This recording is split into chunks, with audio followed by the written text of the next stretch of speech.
कोपरगाव तालुक्यातील कोकमठाण हद्दीत अहिल्यानगर मनमाड महामार्गावर रविवारी 16 ऑगस्ट रात्री 9:30च्या सुमारास महिंद्रा कंपनीच्या ट्रकने मालवाहू टेम्पोला मागून जोरदार धडक दिल्याने अपघात झाला। दोन्ही वाहने कोपरगावकडून शिर्डीच्या दिशेने जात असताना हा अपघात घडला। धडकेनंतर मालवाहू टेम्पो रस्त्यावर पलटी झाला। सुदैवाने या अपघातात मोठी जीवितहानी टळली। मिळालेल्या माहितीनुसार मालवाहू टेम्पो क्रमांक MH520013 हा कोपरगावकडून शिर्डीच्या दिशेने जात होता।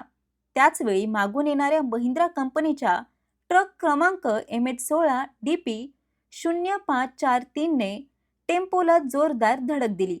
धडकेमुळे टेम्पो पलटी झाला। या टेम्पोमध्ये चालकाच्या शेजारी बसलेले कैलास पाटील राहणार 40 गाव हे किरकोळ जखमी झाले। त्यांना उपचारासाठी रुग्णालयात नेण्यात आले। पलटी झालेल्या टेम्पोमध्ये केळीचा माल भरलेला होता। अपघातानंतर टेम्पो पलटी झाल्याने केळी मोठ्या प्रमाणात रस्त्यावर पडली असून त्यांचे नुकसान झाले आहे।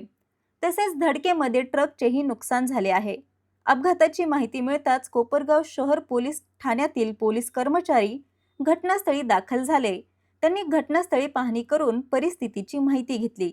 अपघातामुळे महामार्गावर काही काळ वाहतुकीचा खोळंबा झाला, मात्र या अपघातात सुदैवाने मोठी जीवितहानी झाली नसल्याने अनर्थ टळला।